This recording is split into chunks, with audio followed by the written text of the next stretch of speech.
I am a senior cyber security consultant और as an consultant मैं जब भी कोई प्रोजेक्ट हैंडल करता हूं या इनफैक्ट मैं कोई भी इंटरनल जो इनिशिएटिव्स होते हैं प्रोजेक्ट्स के उनको हैंडल करता हूं तो एक चीज़ बहुत ज़्यादा ध्यान से रिव्यू करता हूं, क्या लोगों को स्टोरेज के बारे में नॉलेज है।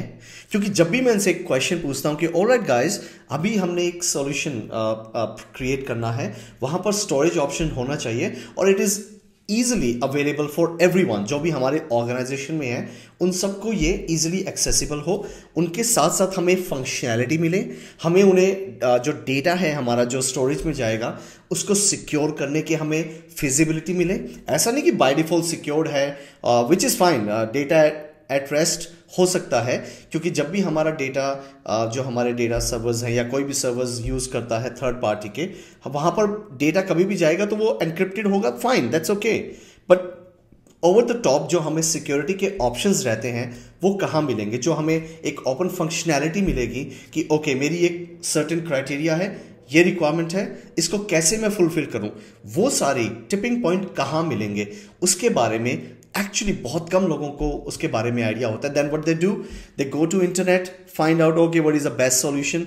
I will give you one example. Okay, ऐसा हुआ कि एक प्रोजेक्ट आया और उसमें एक रिक्वायरमेंट थी कि जितने भी यूजर्स हैं सबको डेटा एक्सेस होना चाहिए, हमारे पास कस्टम प्रिविलेजेस ऑप्शन होने चाहिए कि हर एक यूज़र को एक सर्टेन लेवल की परमिशन असाइन की जाए, और ऑब्वियसली सिक्योरिटी के भी ऑप्शन होना चाहिए, बिकॉज मैं चाहता हूं कि मैं अपने लेवल पे भी ऑथराइजेशन जो रहती है कि ये यूज़र को ये इतना ही एक्सेस हो, या मतलब kind of ACLs, access control list, मतलब मैं उसको कितना कंट्रोल दूं, वो सारी हमारे पास फंक्शनैलिटी होनी चाहिए। तो मुझे जो फीडबैक मिला, that was like you know we can use Microsoft one drive, हम गूगल ड्राइव यूज़ कर सकते हैं, हम ड्रॉप बॉक्स यूज़ कर सकते हैं, हम बॉक्स यूज़ कर सकते हैं। ठीक है गाइज, आई मीन ये ठीक है, ये सारे ऑप्शंस अवेलेबल हैं, बट क्या ये सारी functionality organisational point of view से प्रोवाइड करवा सकते हैं? I personally don't think so, क्योंकि हमारे जो सर्वर्स हैं वो एक इंफ्रास्ट्रक्चर, सर्टेन इंफ्रास्ट्रक्चर पे चलते हैं, चाहे वो अमेजोन हो, गूगल हो, और यहाँ पर हम माइक्रोसॉफ्ट एज्योर को यूज़ कर रहे हैं। अगर उसका जो स्टोरेज ऑप्शन है, अगर हम राइट प्रिविलेजेस या राइट लेवल पे उसे चूज़ करेंगे, तभी हमारी वो रिक्वायरमेंट फुलफिल होंगी। तो एक बात याद रखिए, जो इंडिविजुअल लेवल पे कोई बात करता है कि मुझे एक इंडिविजुअल स्टोरेज सॉल्यूशन चाहिए, तो वहाँ पर आप Microsoft one drive, drop box या गूगल ड्राइव को आप सजेस्ट कर सकते हैं, which is absolutely perfect. But frankly I mean it's not good for the organisational purpose, और वहीं पे हमारी नॉलेज मैटर करती है। Hello guys, my name is Harsh Jangra and in today's video हम बात करेंगे AZ-104 सर्टिफिकेशन में एज्योर स्टोरेज अकाउंट्स के बारे में। और ये जस्ट इतना नहीं होगा कि what is storage account, because obviously अगर मैं आप सबको रिमाइंड करवाऊं, if you are watching my video, तो आप मेरी AZ-900 की सर्टिफिकेशन में जाकर भी एज्योर स्टोरेज अकाउंट्स को देख सकते हैं, but that was pretty basic. और जो हम AZ-104 में करेंगे that is level 2, the security level, और जो हमारे एडमिनिस्ट्रेशन है उसको हम कवर करने की कोशिश करेंगे। द पॉइंट इज, जो भी सिलेबस में, जो भी हमारा सर्टिफिकेशन में टॉपिक्स हैं वो सारे कवर करेंगे हम AZ-104 के इस वीडियो में। हाँ, मैंने इसको डिवाइड किया है मल्टीपल वीडियोस में, तो ये हमारा फर्स्ट फेज है, सेकेंड वीडियो भी फेज में आएगी, फिर थर्ड में आएगी, फिर आपका ये स्टोरेज अकाउंट्स का टॉपिक कवर होगा। सो आई होप मैंने कोई कंफ्यूज नहीं किया आपको और मैं थोड़ा सा एक्साइटेड भी दिखूंगा, मैं काफ़ी कुछ इन्फॉर्मेशन देना चाहता हूँ, बिकॉज काफ़ी टाइम हो गया है मुझे आए हुए, and I really miss you all guys, and I am sure कि आप लोगों ने भी मिस किया होगा, क्योंकि हमारी वीडियोस अच्छी चल रही थी। I have heard lots of good feedbacks, thank you so much. मैं अभी अपने आप को दिखा नहीं सकता, but I will come in front of you and I want your support as well. But चलिए अभी इन चीज़ों को छोड़ के let's come back and try to learn more. So guys, इस पर्टिकुलर वीडियो में हम यहाँ पर अंडरस्टैंड करेंगे कि एज्योर स्टोरेज अकाउंट्स क्या है, क्यों है ऑब्वियसली, एंड कैसे उसे यूज़ करना है। ये बहुत बेसिक चीज़ें हैं, बट हम दोबारा से इसको रिव्यू करेंगे, विच इज़ एब्सोल्युटली ईजी।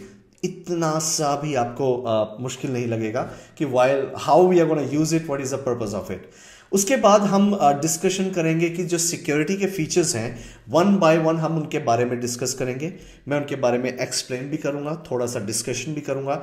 और guys I really want all of you to know one thing, practice करना ज़रूरी है। अगर आप प्रैक्टिस नहीं करेंगे तो बताने का भी कोई फ़ायदा नहीं है, क्योंकि कुछ चीज़ें मैं सिनेरियो बेस्ड आपको कोशिश तो कर सकता हूं बताने की, but not each and every scenario based query मैं यहाँ पे सॉल्व कर सकता हूं। तो ऑब्वियसली आप ट्राई करेंगे, आपको प्रॉब्लम्स आएंगी, कनेक्ट विद मी, मैं आपकी हेल्प करूंगा उस प्रॉब्लम को सॉल्व करने के लिए। Alright, and the third is जो भी हमारे मल्टीपल फीचर्स हैं जैसे कि managing and accessing storage accounts, because ये बहुत ही बेसिक है, but there is something which you need to know that in Microsoft storage accounts हमारे पास स्टोरेज ऑप्शंस हैं जिनको हम दो तरीके से यूज कर सकते हैं हमारे स्टोरेजेस को।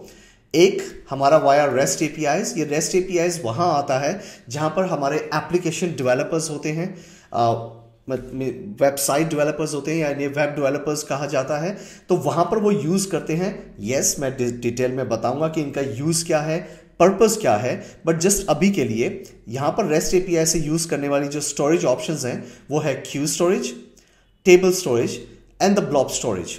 And just for your own information, जो नंबर वन है, मतलब अगर मैं स्टोरेज की बात करूं, अगर आप एप्लीकेशन डेवलपर्स से डिस्कशन करेंगे एज एन एडमिनिस्ट्रेटर, तो वो आपको जरूर बोलेंगे ओए guys give me the blob storage access, क्योंकि मेरा जो यूज केस है वहां पर मेरा ब्लॉब स्टोरेज है, तो सबसे ज्यादा ब्लॉब स्टोरेज को यूज किया जाता है।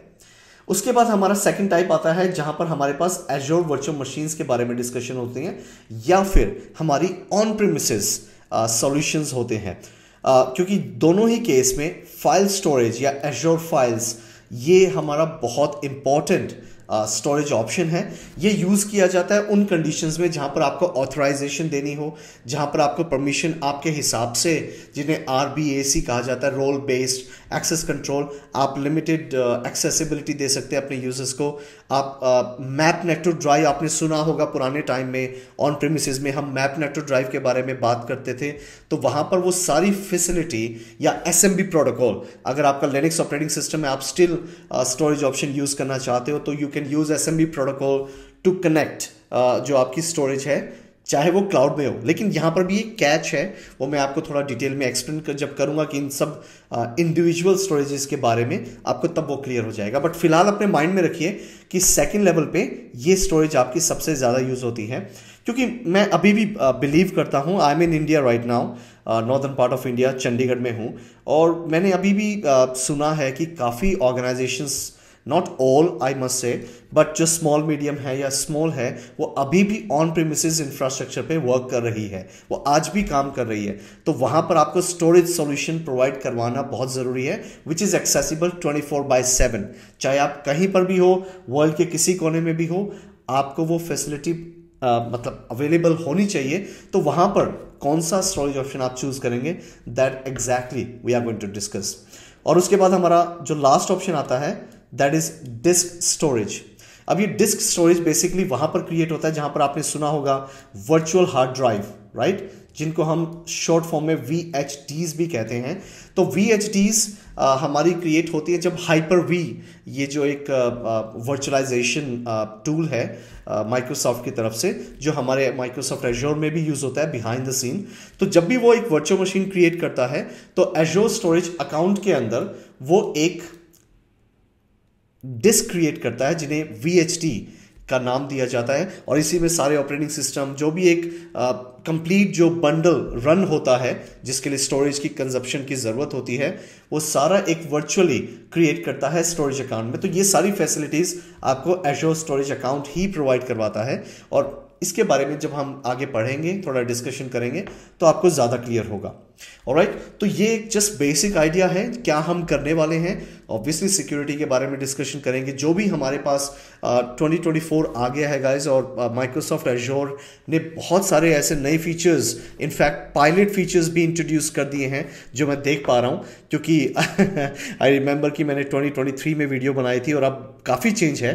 तो हम वो सारे चेंजेस के बारे में जो पॉसिबल ये एग्जामिनेशन में है, वो सारे हम डिस्कशन करेंगे, और जो ओवर द टॉप इंपॉर्टेंट रहेंगी, क्योंकि कुछ ऐसे फीचर्स भी हैं गाइज जो AZ204 या AZ 303 या किसी और सर्टिफिकेशन में कवर होंगे, तो मैं साइबर सिक्योरिटी की जब सर्टिफिकेशन स्टार्ट करूंगा जल्दी ही, तब हम उनके बारे में भी डिस्कस करेंगे। सो एट दिस मोमेंट ये आपका एक बेसिक आइडिया है, आपको पता होना चाहिए हम क्या करने वाले हैं। थोड़ा सा एडवांस लेवल पे चलते हैं एंड ट्राई टू अंडरस्टैंड कि एज़्योर स्टोरेज अकाउंट्स कहाँ पर हमारी हेल्प करता है और इसका पर्पस क्या है।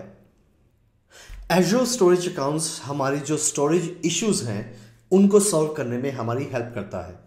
हमें जब सिनेरियो मिलता है कि वहाँ पर एक प्रोजेक्ट है और वहाँ पर हमें डेटा को मैनेज करना है, तो डेटा को स्टोर करने के लिए हमारे पास कंडीशंस होती हैं, हमारे पास रिक्वायरमेंट होती है, और वहीं पे हमारे पास स्टोरेज जो सॉल्यूशन है उन्हें हमें राइटली चूज करना है कि कौन सा सॉल्यूशन हमारे इस सिनेरियो में या जो भी यूज केसेस हैं आपके उनमें वो फिट होगा। उसी के बारे में आपको डिटेल पे पता होना चाहिए कि कैसे आपको स्टोरेज अकाउंट क्रिएट करना है, कहाँ पर आपके स्टोरेज ऑप्शंस अवेलेबल हैं और कौन कौन से फीचर्स ऑफर करता है स्टोरेज अकाउंट्स। और उसके साथ साथ हमने यूज क्यों करना है, इट्स फेयरली सिंपल। आपके पास डेटा है, आपको वो स्टोर करना है और वो वाइडली अराउंड द ग्लोब वो अवेलेबल होना चाहिए। ये सारी आपके पास फैसिलिटीज के साथ, सिक्योरिटी एंड मैनेजेबिलिटी एवरीथिंग। तो वहां पर आपके पास जो सॉल्यूशन आता है माइक्रोसॉफ्ट एज़्योर में, वो है स्टोरेज अकाउंट। एंड इसको क्रिएट करना कोई बहुत डिफिकल्ट टास्क नहीं, it's Fairlie simple. But during the time of the creation जो जो ऑप्शंस आपके सामने आते हैं उनके बारे में आपको हर चीज पता होना चाहिए if you want to be an administrator. So यहीं पे इस वीडियो में राइट नाउ हम वही करेंगे, क्रिएट कैसे करेंगे, फिर उनके बारे में डिटेल में हम जानेंगे। तो लाइकवाइज आई सेड, क्रिएट करना आप शायद पहले भी सीख चुके हैं AZ900 में, कोई बड़ा काम नहीं है। और यहाँ पर अगर मैं आपको लेके जाता हूँ माइक्रोसॉफ्ट एज़्योर में, तो वहाँ पे आप इनफैक्ट एज़्योर की जगह आप सिंपल लिखिए स्टोरेज अकाउंट। तो जैसे आप स्टोरेज अकाउंट लिखेंगे यहाँ पर स्टोरेज अकाउंट का ऑप्शन आ जाएगा, या फिर अगर आपने recently storage account option use किया है तो एज़्योर सर्विसेज में वो आपको शो हो जाएगा। तो आपको सिंपली यहाँ पे क्लिक करना है और क्लिक करने के बाद यहाँ पर आपके पास ऑप्शन आएगा क्रिएट करने का। So on the left hand side आपको जस्ट क्लिक करना है क्रिएट पे, और यहां से हमारी इंपॉर्टेंट इंफॉर्मेशन जो आप सबको पता होनी चाहिए बारीकी से, वो क्या है, क्यों है, किस लिए है, वो आपको आइडिया मैं अब दे रहा हूं। So start with the subscription, same है, कोई डिफिकल्ट टास्क नहीं है। रिसोर्स ग्रुप मैंने ऑलरेडी हर्ष एरिना का शॉर्ट फॉर्म HA क्रिएट किया हुआ है, आप क्रिएट न्यू भी कर सकते हैं और रिसोर्स ग्रुप को चूज कर सकते हैं। अब आता है स्टोरेज अकाउंट नेम, आपको नाम क्या देना है। आप यहाँ पे नाम कोई भी दे सकते हैं जो आपको ठीक लगे। मैं देता हूं हर्ष एरिना स्टोरेज। अब जैसे आपने देखा कि ये जो स्टोरेज अकाउंट नेम मैंने दिया, यहां पर ये कंप्लीट नेम लोअर केस में है, यहां पर आपको कहीं पर भी अपर केस नहीं दिखेगा, यहां पर आपको कोई स्पेशल कैरेक्टर नहीं दिखेगा। और अगर होता तो क्या होता, मैं लास्ट का GE कैपिटल में लिखता हूं, तो ये हमें अलाउ ही नहीं करता उन्हें कंप्लीट करने के लिए, क्योंकि स्टोरेज अकाउंट नेम जो भी आप क्रिएट करेंगे वो सारा का सारा लोअर केस में होगा, उसमें अपर केस या स्पेशल कैरेक्टर आपको यूज करने नहीं है। दिस इज वेरी इंपॉर्टेंट, याद रखिएगा। नेक्स्ट स्टेप, और जो कि बहुत इंपॉर्टेंट स्टेप है, मैं हमेशा इसके लिए स्माइल करता हूं क्योंकि मैंने देखा है कि इन सर्टेन यूज केसेस काफ़ी लोग इसके बारे में मिस्टेक करते हैं, गलतियां करते हैं। सो गाइज, रीजन जब भी आपको चूज करना है, सो मैं पहले भी कई बार आपको बता चुका हूं, मैं फिर रिपीट करूंगा कि जहां पर भी आप बैठे हैं, जो भी आपकी ऑर्गेनाइजेशन जहां पर भी डेटा को एक्सेस करना चाहती है, फॉर एग्जाम्पल राइट नाउ आपकी जो टीम है वो इंडिया में है, और वो भी नोएडा में है या दिल्ली में है या गुरुग्राम में है, नॉर्दर्न पार्ट ऑफ इंडिया कहीं पर भी हो सकती है, और इनफैक्ट एक टीम है जो US में है। तो यहां पर आपको सिनेरियो समझना होगा, यूज केस, जहां पर आपकी इंडिया टीम है जो आपकी नोएडा और गुरुग्राम है, वहां पर उसके साथ नियरेस्ट लोकेशन रीजन कौन सा है, तो यहां पर वो होगा central India in that scenario. Now the question, क्यों पास का क्यों चाहिए, उसके लिए दो रीजन है। नंबर 1, आपको लो लेटेंसी मिलेगी। लो लेटेंसी का मतलब होता है हायर परफॉर्मेंस। आपको जो यूजर्स लैग नहीं कहेंगे, वो आपको कंप्लेन नहीं करेंगे मेरा स्टोरेज टाइम्ड आउट हो गया, एक फाइल जा रही थी 10 GB की फाइल्स थी, या 10 GB तो बहुत स्मॉल हो गया, 500 GB की फाइल्स थी और एक टाइम पे आके टाइम्ड आउट हो गया। ये जो प्रॉब्लम्स पॉसिबली हो सकती हैं वो तब भी होती हैं जब आपकी लेटेंसी हाई हो। अगर लेटेंसी हाई होगी तो आपकी जो परफॉर्मेंस रहेगी स्टोरेज की वो पुअर रहेगी। अब यूज केस दूसरा, अगर आप ये क्वेश्चन करेंगे तो हर्ष क्या मैं यूएस को चूज कर सकता हूं यहां पे रीजन में, चाहे आपका लोकेशन गुरुग्राम या जो भी नोएडा हो? यस, आंसर इज यस, बिल्कुल चूज कर सकते हो, कोई प्रॉब्लम नहीं है। बट इश्यू क्या रहेगा, अगर कोई भी डेटा स्टोर करना चाहेगा तो पहले वो आपका डेटा आएगा इंडिया में, क्योंकि अगर आपने AZ900 वीडियो को देखा होगा तो स्टार्टिंग में एक वीडियो मैंने बनाई थी, उसमें ऑर्केस्ट्रेटर का नाम दिया था। तो ऑर्केस्ट्रेटर डिसाइड करता है जो भी आप यहां पे रिक्वायरमेंट देते हैं उनको फिलफिल करने में। बाकी सबको तो हमारा इंडिया के सर्वर में है, लेकिन स्टोरेज हमने चूज की है यूएस की एज एन एग्जांपल। तो या यूएस की लगा लीजिए, जापान की लगा लीजिए, अफ्रीका की लगा लीजिए, जर्मनी की लगा लीजिए। तो प्रॉब्लम ये होगी कि आपकी रिक्वेस्ट जब भी आपको डेटा एक्सेसिबल करना होगा, पहले वो ऑर्केस्ट्रेटर आपकी रिक्वेस्ट लेके आएगा इंडिया के सर्वर्स में, क्योंकि यहाँ पर आपका वर्चुअल मशीन या जो भी आप स्टोरेज अकाउंट या जो भी आप बनाना चाहते हैं वो बना है। फिर आपकी रिक्वेस्ट को लेके जाएगा यूएस या मैक्सिको या जापान या सिंगापुर, जो भी आपने लोकेशन यहाँ पे रीजन चूज किए, और वहां से आपका रिस्पॉन्स आएगा। तो आप इमेजिन कर सकते हैं इट टेक्स टाइम, तो टाइम भी होगा और उसमें डिले भी हो सकता है, और हो सकता है उस टाइम पे यूएस और जो इंडिया का कंजेशन है, जो नेटवर्क है, पॉसिबली ऐसा हो सकता है वो प्रॉब्लम में हो, बहुत ज़्यादा यूटिलाइजेशन में हो, और वो आपका रिक्वेस्ट टाइम्ड आउट पॉसिबली हो भी सकती है। तो उसको अवॉइड करने के लिए जो नियरेस्ट रीजन है आपको वो चूज करना है। ये सारी बातें मैंने तब बताई है। एक और यूज केस में अभी आपको बता देता हूं कि अगर आप ये कहेंगे ओके हर्ष, मान लीजिए कि मैंने यहां पे इंडिया में सर्वर बनाया और यहां पे स्टोरेज अकाउंट मैंने चूज किया यूएस का, और मेरे जो यूजर्स हैं वो जब यूएस जाएंगे तो क्या उनकी परफॉर्मेंस अच्छी होगी? तो आंसर इज नो, क्योंकि अभी भी अगर आप उसे यूज करेंगे तो पहले क्या होगा, उनकी रिक्वेस्ट माइक्रोसॉफ्ट एज़्योर में आएगी, ऑर्केस्ट्रेटर के पास आएगी, ऑर्केस्ट्रेटर बोलेगा यार ये तो मैंने इंफ्रास्ट्रक्चर इंडिया में बनाया था, तो रिक्वेस्ट इंडिया में आएगी, इंडिया के बाद वो जाएगी यूएस में। हाँ, अगर मैं स्पेसिफिकली बात करता हूं स्टोरेज अकाउंट की, only and only storage account, और मैं यहां पे क्रिएट करता हूं यूएस, और ऑब्वियसली आपके यूजर यूएस में ट्रैवल कर रहे हैं, तो परफॉर्मेंस बहुत अच्छी होगी, नो डाउट, इस बारे में कोई कंफ्यूजन मत रहना। लेकिन मैंने वहां सिनेरियो डिप्लॉय करने की कोशिश की है कि आपने स्टोरेज अकाउंट ये बनाया और आपने वर्चुअल मशीन्स को डिप्लॉय किया और आपने ये स्टोरेज अकाउंट चुना है, तो गाइस सारी की सारी डिस्क्स, जो भी आपकी शेयरिंग, जो भी डेटा होगा, अगर यूजर्स इंडिया में बैठे हैं तो ऑब्वियसली यूएस के साथ जो भी कम्युनिकेट होगा उसमें डिले होगा। तो उसका अवॉइड करने के लिए नियरेस्ट लोकेशन ही आपने चूज करनी है under the region. I hope it clears, right? Okay. All right. The next thing is about the performance.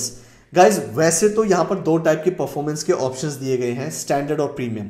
पहली चीज तो मैं क्लियर कर देता हूं, टेक्निकली आपको डिफरेंस भी नहीं समझ आएगा कि दोनों की परफॉर्मेंस इतनी अच्छी है, आपको पता भी नहीं चलेगा कहां पर है। हाँ, थोड़ा सा फर्क है टेक्निकली। वो क्या है, अगर आपके माइंड में बिग डेटा है या आपके माइंड में ऐसे है कि मेरे पास terabytes of terabytes CSV files हैं, मेरे पास एक्सेल फाइल्स हैं, और उनको मेरे को डेटा एनालिटिक्स को यूज करके एक इंटरैक्टिव मुझे रिजल्ट्स निकालना है, उन सारे डेटा को जो टेराबाइट्स में उनको यूज करके, तो guys standard is the right choice for you.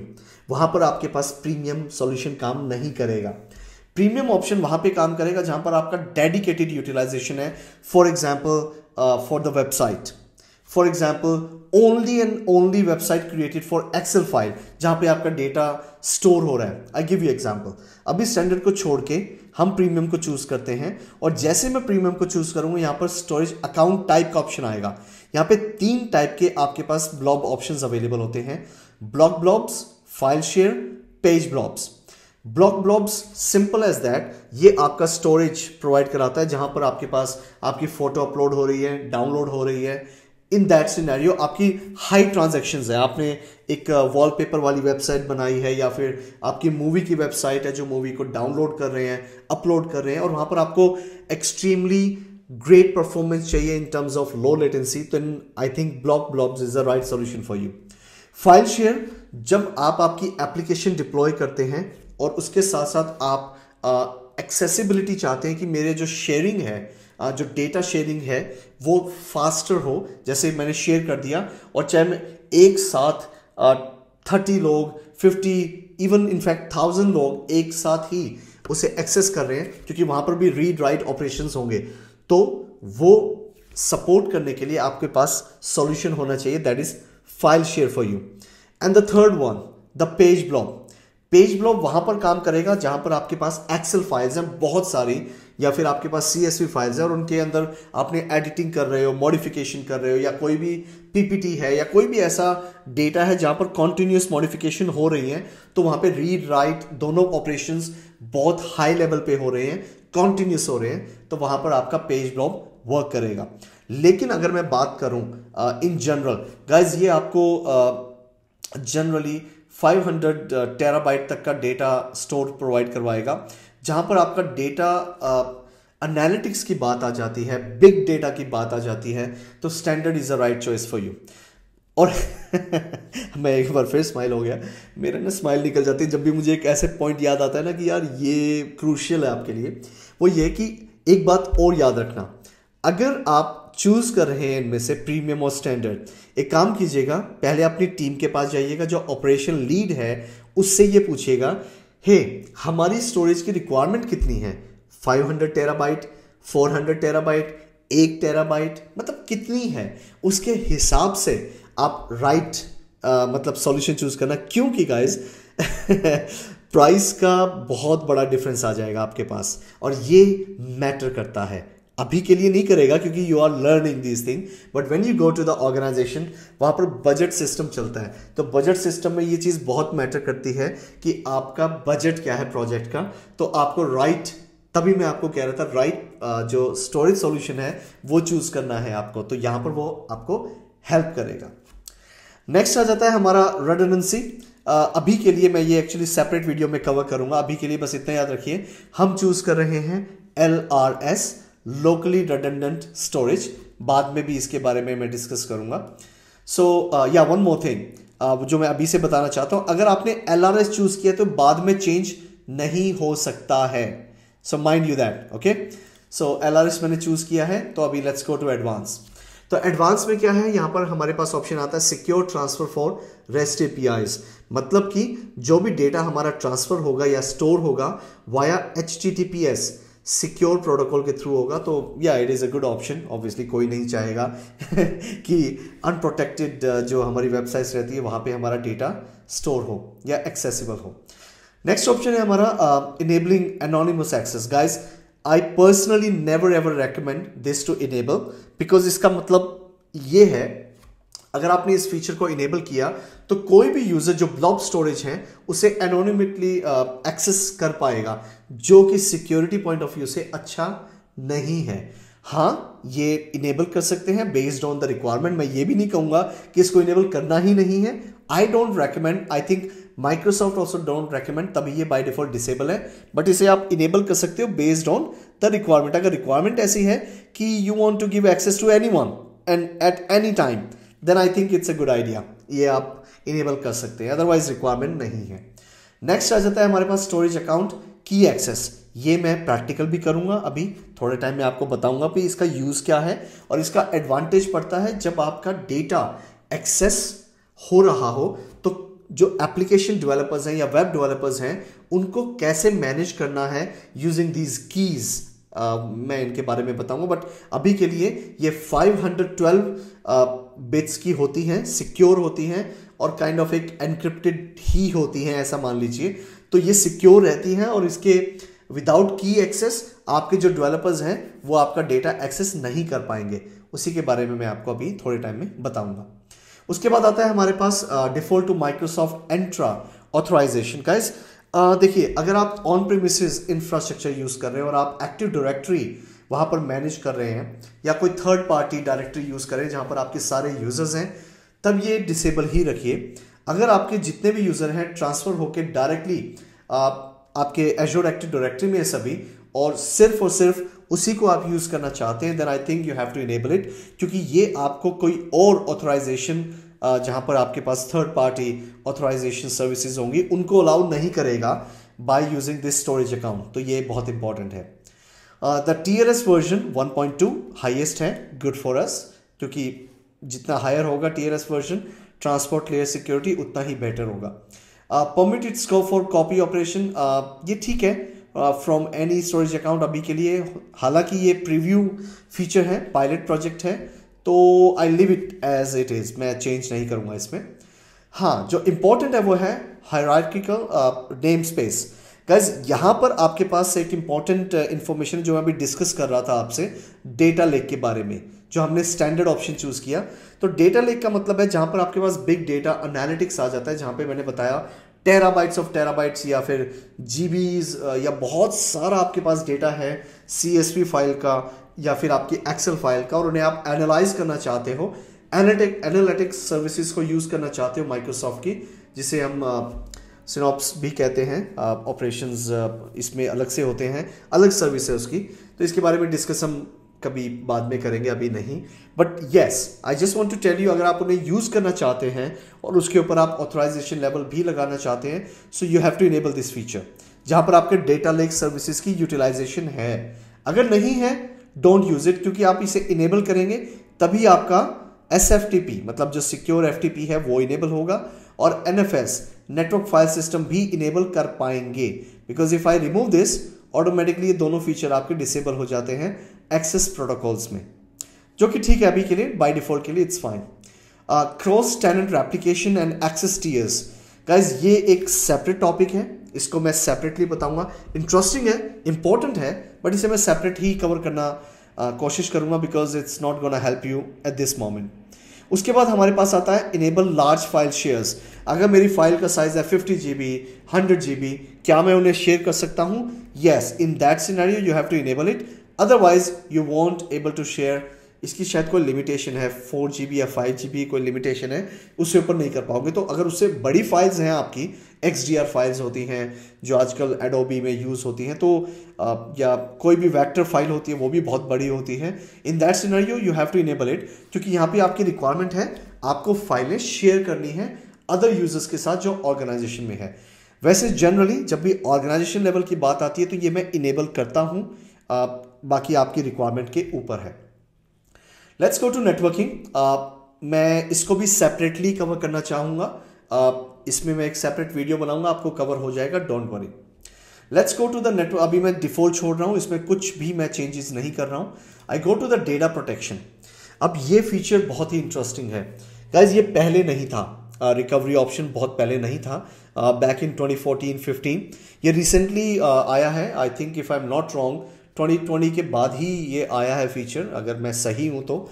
और इसका एडवांटेज सिर्फ इतना है कि मैंने देखा है मेरे एक्सपीरियंसेस में, जो US के यूजर्स हैं वो एक्सीडेंटली आपके स्टोरेज अकाउंट को डिलीट कर देते थे, या उसमें जो डेटा है उसको डिलीट कर देते थे, और बाद में they just call us and say, hey Harsh, could you please help me to recover my data.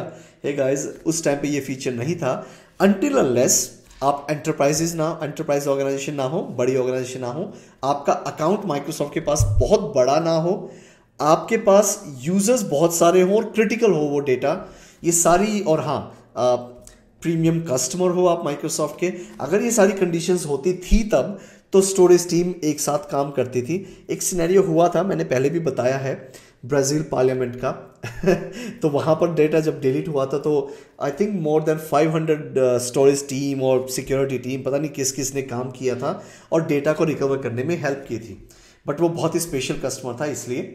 बाकी जनरली अभी आपके ब्लॉब्स, कंटेनर्स या शेयर्स, फाइल शेयर, अगर आप डेटा डिलीट करते हैं तो विद इन 7 days वो आपकी रिकवरी हो जाएगी, डोंट वरी। हाँ, इसे आप चेंज भी कर सकते हो up to 30 days, even more than that, but remember one thing, जितने दिन आप डेटा रखेंगे उतना पेमेंट आपको देना पड़ेगा। कहीं ऐसा ना हो कि यहाँ पर तो आपने 30 डेज कर दिया और बाद में जाके जब आपका बिल आया माइक्रोसॉफ्ट एज़्योर से, वहाँ पर आपके जो सुपीरियर्स हैं वो बोले हे ये स्टोरेज का इतना एक्स्ट्रा क्यों है। तो गाइज ये बहुत छोटी सी मिस्टेक होती है कि यहाँ पर 30 डेज करके रखते हैं और 30 डेज तक आपका डेटा एग्जिस्ट करता है, तो उसकी पेमेंट आप ही करेंगे, कोई और नहीं करेगा।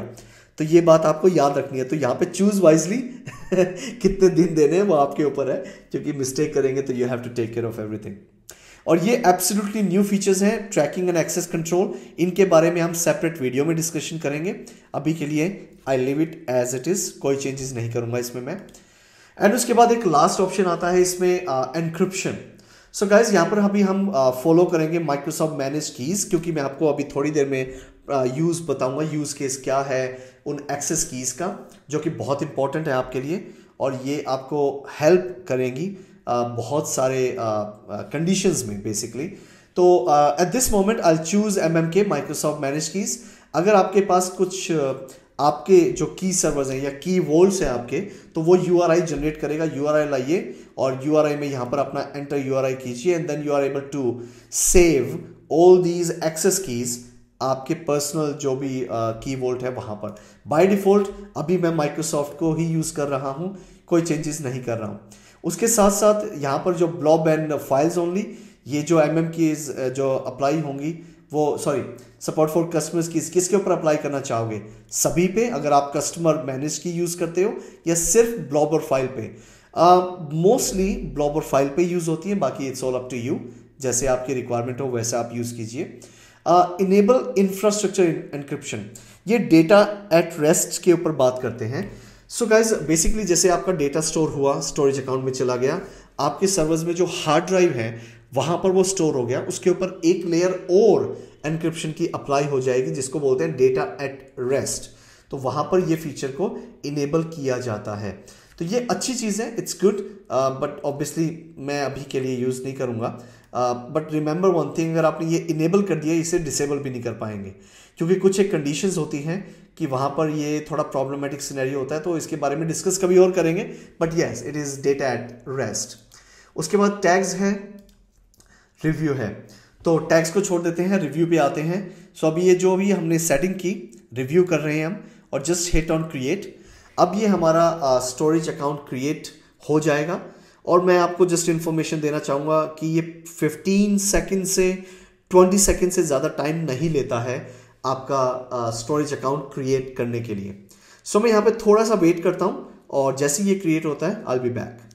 सो ऑलराइट, हमारा स्टोरेज अकाउंट क्रिएट हो गया है, just like I said 15 to 20 second, उससे ज़्यादा नहीं। So let's go to resource. और जैसे आप रिसोर्स में जाएंगे, जो आपका स्टोरेज अकाउंट जो क्रिएट हुआ है वहाँ जाएंगे, सब भूल जाइए जो आपकी स्क्रीन पे दिख रहा है। आपको जस्ट याद रखना है ये सेक्शन जहाँ पर आपका डेटा स्टोरेज ऑप्शंस अवेलेबल हैं, ब्लॉब सर्विसेज। जैसे मैंने कहा था नंबर 1 यूटिलाइजेशन होती है इसकी वर्ल्ड में, तभी यहाँ पे ऑप्शन भी देख लीजिए, फीचर्स भी देख लीजिए, बहुत सारे हैं। Will discuss about these all features. Second है हमारा फाइल सर्विस, थर्ड है हमारा क्यू सर्विस एंड फोर्थ है हमारा table service.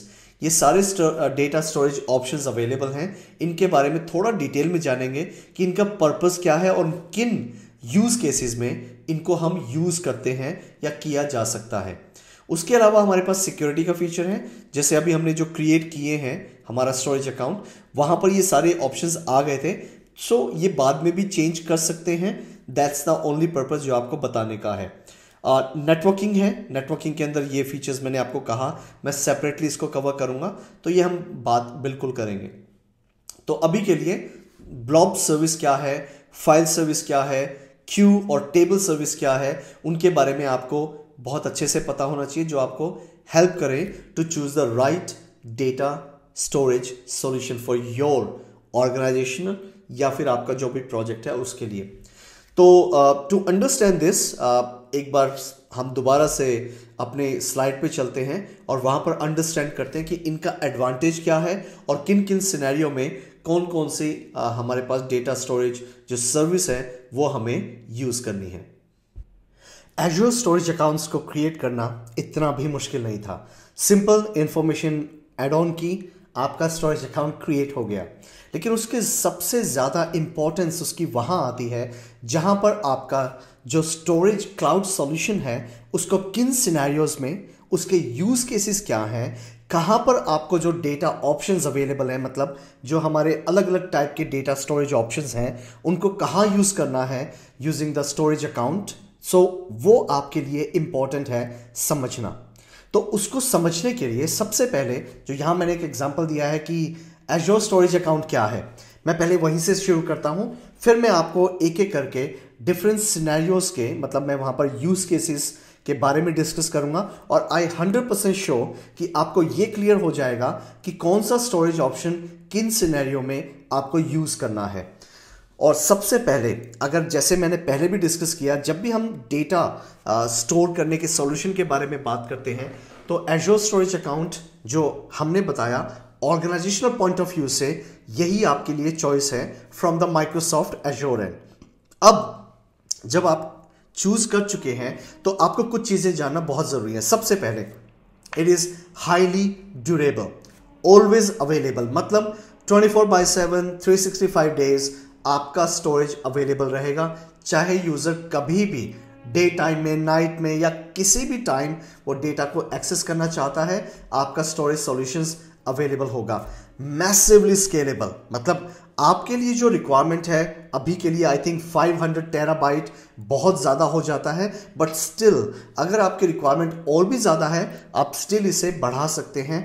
As far as my knowledge concern from the Microsoft end, इतना भी मुश्किल नहीं है, एक सपोर्ट टिकट आप रेज कीजिए, but you have to be premier customer और आपकी रिक्वायरमेंट के लिए जो बिजनेस जस्टिफिकेशन है वो प्रॉपर होना चाहिए कि हमारी कंडीशंस हैं कि हमें सेम स्टोरेज अकाउंट ही यूज़ करना है।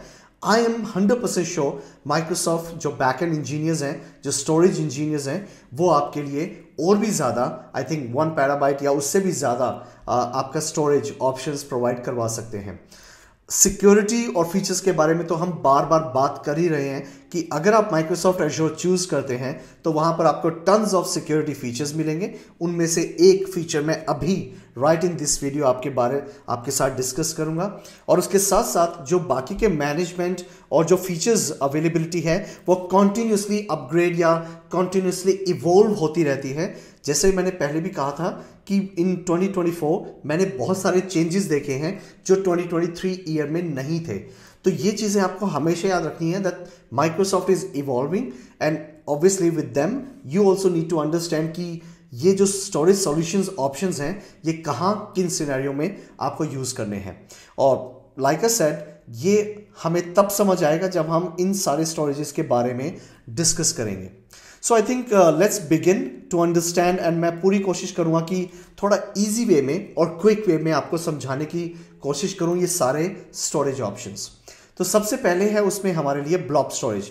मैंने आपको कई बार बोला है कि blob storage is our number 1 storage solutions available in the market.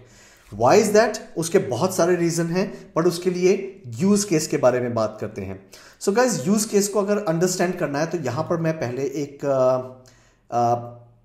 Blob storage बनाता हूं ये हमारा ब्लॉब स्टोरेज है और इसको मैं नाम देता हूं ब्लॉब बी। ठीक है, अब ब्लॉब स्टोरेज कहां पर यूज होगा? तो उसके लिए आपके जो 2 लोग हैं, स्पेशली ये 2 लोग, वेबसाइट डेवलपर और एप्लीकेशन डेवलपर्स, ये आपके पास आएंगे और आपको ये बोलेंगे as an administrator that hey मुझे प्लीज ब्लॉब स्टोरेज का एक्सेस दीजिए। तो वहां पर आपको दोनों के दोनों आपको एक्सेस मांगेंगे। आपने अभी एक्सेस के बारे में नहीं सोचना, सिक्योरिटी पॉइंट ऑफ व्यू से नहीं सोचना, आपने वो एक्सेस दिया, बट अब यूज केस क्या है, उनका यूज क्या है उसके लिए। तो एग्जांपल के तौर पे अगर मैं एप्लीकेशन डेवलपर्स की बात करूं तो एप्लीकेशन डेवलपर्स किसी भी टाइप की, चाहे वो iOS बेस्ड हो, चाहे वो एंड्रॉयड बेस्ड हो या कोई भी और एप्लीकेशन हो, वेब बेस्ड एप्लीकेशन हो, वो एंड्रॉयड बेस्ड, मतलब किसी भी तरह की ये एप्लीकेशन डिज़ाइन कर सकते हैं। और डिज़ाइन करने के साथ साथ जहां पर उनको डॉक्यूमेंट किसी भी फॉर्मेट का हो सकता है, PDF हो सकती है, वो आपकी XLS फाइल हो सकती है, CSV हो सकती है, म्यूजिक फाइल हो सकती है, मूवी फाइल हो सकती है या कोई और अदर फॉर्मेट की फाइल हो सकती है, because blob storage does not care कि वो फाइल टाइप क्या है, उसको कोई फर्क नहीं पड़ता। उसको सिर्फ एक ही चीज समझ आती है, 0101, मतलब रो डेटा, उसको डेटा से लेना देना है। ब्लॉब स्टोरेज को कोई फर्क नहीं पड़ता आप किस टाइप की फाइल टाइप यूज कर रहे हो, अगर आप स्टैंडर्ड स्टोरेज वहां पर यूज कर रहे हैं तो। और उसके साथ साथ ये आपको एक एडवांटेज देता है कि जब भी हम ये एग्जांपल के तौर पे अगर आपने एप्लीकेशन बनाई है, और या इसके बारे में अगर डिस्कस करना है तो why don't we discuss about DigiLocker. I am sure कि आप इंडिया में अगर हैं तो डिजी लॉकर एप्लीकेशन में जो गवर्नमेंट आईडीज़ हैं, आपने देखा होगा कि आपकी सारी गवर्नमेंट आईडीज़ आपके अकाउंट से एसोसिएट होती हैं, और जैसे आप एप्लीकेशन को ओपन करते हैं डिजी लॉकर को, तो वहाँ पर आपके सारे डॉक्यूमेंट्स अवेलेबल हो जाते हैं जो आप पुलिस को या किसी भी गवर्नमेंट ऑफिशियल को वो दिखा के वेरीफाई कर सकते हैं कि या this is the verified document. और ये सब होता कैसे है, वो एप्लीकेशन जो बनाई है ऑटोमेटिकली वो यहाँ पर एक कंटेनर क्रिएट करता है, एक छोटा सा स्टोरेज स्पेस क्रिएट करता है for individual user blob storage में। और यहाँ पर उसका एडवांटेज क्या होता है, उस नेम से वो सारे जो डॉक्यूमेंट एसोसिएटेड हैं वो ये स्टोर करता है, और स्टोर करने के बाद उसे कंटेनर में सारे डेटा आपका स्टोर होता है, जब भी आप यूज एक्सेस करते हैं अवेलेबल हो जाता है। ये हो गया एक यूज केस। दूसरा यूज केस, अगर मान लीजिए कि आपकी कोई नेटफ्लिक्स जैसी वेबसाइट आपने डिप्लॉय की है या डेवलप की है, और आप उसमें कंटेंट मल्टीपल टाइप के कंटेंट्स आप यूज़ करना चाहते हैं, मूवीज़ के कंटेंट हैं, म्यूज़िक के कंटेंट हैं, वॉलपेपर्स हैं, कुछ इस टाइप की वेबसाइट डिज़ाइन की है, तो like I said blob storage को कोई फ़र्क नहीं पड़ता कि आपकी कौन सी फाइल टाइप है, आप जस्ट डेटा स्टोर कर सकते हैं। सो उन सिनेरियो में भी आपका यूज़ होगा ब्लॉब स्टोरेज। और यहाँ पर अगर हम वेब डेवलपर की बात करें, वेबसाइट डेवलपर, मैंने वही आपको बताया कि वो भी ऑटोमेटिकली कंटेनर बनाएगा और कंटेनर में लिखेगा वेबसाइट। सो जो भी वेबसाइट के कंटेंट है आप डायरेक्टली स्टोर कर सकते हैं ब्लॉब स्टोरेज में। एडवांटेज ऑब्वियसली आपकी 24/7 अवेलेबिलिटी, आपकी सिक्योरिटी की सारे फीचर्स, एडिशनल एडवांस फीचर्स, और जो भी आप इमेजिन कर सकते हैं, आपके लिए NFS सपोर्ट मिल जाएगा, आपको HTTPS मतलब सिक्योर ट्रांसफर प्रोटोकॉल मिल जाएगा, और एडिशनल और भी फीचर्स मिलेंगे एक्सेसिबिलिटी के, जिसमें एक्सेस कंट्रोल लिस्ट, क्या मैं वो भी बताना चाहूँगा कि आप ऑथराइज कर सकते हैं कि ये यूज़र को इतना एक्सेस मिले, इस यूज़र को एक्सेस मिले, उस लेवल का एक्सेस मिले, लाइक रीड राइट डिलीट या रीड राइट या ऑनरशिप। ये सारी फैसिलिटीज़ आपको ब्लॉब स्टोरेज में मिल जाएगी, और इसीलिए लाइक आई सेड ये मोस्ट पॉपुलर सॉल्यूशन है right now around the globe. तो आई होप आपको काफ़ी कुछ आइडिया लग गया है कि ब्लॉब स्टोरेज क्या है। लेकिन अगर आप प्रीमियम स्टोरेज चूज करते हैं, जो मैं पहले भी डिस्कस कर चुका हूं, तो वहां पर आपको स्पेसिफिक रहना पड़ेगा कि आपके ब्लॉब स्टोरेज या फिर पेज ब्लॉब स्टोरेज और एक अपेंड स्टोरेज, आपके पास किस टाइप के स्टोरेज ऑप्शंस आपको चूज करने हैं, क्योंकि वहां पे ट्रांजैक्शंस मिलियंस ऑफ ट्रिलियंस में अगर ट्रांजैक्शंस हो रहे हैं, तो I think premium solution is a right choice for you for the blob storage. But अगर आपका स्टैंडर्डाइज्ड वेबसाइट के लिए है या आपके कॉलेजेस या यूनिवर्सिटीज के लिए आप यूज कर रहे हैं, तो I don't think so standard is a bad choice, it's really a nice one. आपको स्पीड मिलेगी, 24/7 अवेलेबिलिटी मिलेगी, और आपको सिक्योरिटी के लिए एक्सेसिबिलिटी भी मिलेगी। मैं आपको इसी वीडियो में बताऊंगा उसको कैसे यूज करना है। सो ये हुआ हमारा blob storage. I want to talk about first with the file storage. अब फाइल स्टोरेज के बारे में वैसे तो एक क्वेश्चन आता है माइंड में कि यार डिफरेंस क्या है ब्लॉब स्टोरेज में और फाइल स्टोरेज में। सो गाइस एक बहुत बड़ा डिफरेंस है। जो ब्लॉब स्टोरेज है, मैंने पहले भी बताया था, ये रेस्ट एपीआई मतलब जो डेवलपर्स हैं ये वो यूज़ कर पाएंगे, स्पेशली इन तीनों को। लेकिन जहाँ पर मैं बात करता हूँ आपके वर्चुअल मशीन्स की, अगर मैं ऑन प्रेमिसेस सॉल्यूशंस की बात करता हूँ और उनको स्टोरेज चाहिए क्लाउड में फॉर द ऑर्गेनाइजेशन, दोबारा से रिपीट करूंगा मैं, ये बहुत ज़रूरी है। अगर आपका ऑन प्रेमिसेस एनवायरनमेंट चल रहा है और आपको एक क्लाउड सॉल्यूशन चाहिए फॉर योर ऑर्गेनाइजेशन, तो उसके लिए आपको एज्योर फाइल चूज करना पड़ेगा। तो ये काम कैसे करता है, तो मैं इसको इमेजिन करवाता हूँ आपको। सबसे पहले यहाँ पर मैं एक इंफ्रास्ट्रक्चर बिल्ड करता हूँ। ये मेरा इंफ्रास्ट्रक्चर बिल्ड हो गया है, wow I like that. Okay, ये गाइज आपका इंफ्रास्ट्रक्चर है ऑन प्रेमिसेस का, ठीक है। सो ऑन प्रीमियम, मैं यहाँ पे ऑन पे लिख रहा हूँ। और पुराने टाइम में क्या होता था, जब भी हम स्टोरेजेस की बात करते थे तो ऑब्वियसली वहां पर एक सॉल्यूशन होता था हमारे पास, NFS। गाइस कंफ्यूज मत होना, ये कोई नीड फॉर स्पीड के बारे में बात नहीं कर रहा हूं मैं यहाँ पे। NFS is all about the network file share या network file storage, basically storage. और नेटवर्क फाइल शेयर उसी का पार्ट है, क्योंकि हम अपनी फाइल्स को शेयर करना चाहते हैं अपनी ऑर्गेनाइजेशन में, इसलिए ये सॉल्यूशन को यूज किया जाता था। लेकिन यहां पे कुछ एडवांटेजेस होते थे, जैसे हम यहां पर NTFS को यूज करते थे आपके पार्टीशन को। अगर आपको याद होगा तो NTFS पार्टीशन क्यों यूज करते थे, क्योंकि गाइस एक तो ये लार्जर फाइल साइज को सपोर्ट करता था, और ऑब्वियसली जो सिक्योरिटी फीचर्स थे वो भी आपके एडिशनल एड ऑन हो जाते थे इन NTFS, अगर आपको याद होगा तो पुराने टाइम में। और आपको ये भी याद होगा कि NTFS के साथ साथ आपके पास एक नया कॉन्सेप्ट भी जो डिस्कस करते थे, जिसकी यूटिलाइजेशन बहुत ज्यादा होती थी, ACLs, एक्सेस कंट्रोल्स। मतलब ACLs को एक्सेस कंट्रोल ही मैं बोलूंगा। तो एक्सेस कंट्रोल का मतलब ये यूजर है, इस यूजर को ये रीड परमिशन मिलेगी या इस यूजर को राइट परमिशन मिलेगी, समथिंग लाइक दैट। तो ये डिसाइड करने का काम तो एडमिनिस्ट्रेटर का होता था, बट जो रिक्वायरमेंट आती थी वो हमारी हाई कमांड से या फिर जो ऑपरेशन लीड होता था उसके थ्रू आती थी, और हम उन्हें यूज करके उसे यूटिलाइज करते थे। उसके साथ साथ और क्या फीचर हमें प्रोवाइड करवाता था, ये हमें SMB प्रोटोकॉल प्रोवाइड करवाता था। मतलब अगर आपके एनवायरनमेंट में लिनक्स ऑपरेटिंग सिस्टम चल रहा है, स्टिल आप वो जो फाइल शेयर्स हैं आप स्टिल उन्हें यूज कर सकते हैं यूजिंग SMB प्रोटोकॉल्स। उसके साथ साथ ये ऑन प्रीमिसेस में आपको अगर याद होगा तो हम मैप नेटवर्क ड्राइव भी यूज करते थे, उसे एक तरह से हम मैप कर लेते थे अपने ऑपरेटिंग सिस्टम में, और जब चाहे हम एज ए पार्टीशन उसे यूज करते थे, जो भी फाइल मॉडिफाई करनी है हम वो भी करते थे। तो ये सारी फैसिलिटीज अवेलेबल होती थी पुराने टाइम में। लेकिन प्रॉब्लम्स क्या थी, अगर आपको ये डिजाइन करना है तो ऑब्वियसली फर्स्ट आपको एक स्टोरेज सर्वर परचेज करना पड़ेगा। वहां पर आपके पास मल्टीपल स्टोरेजेस होंगी।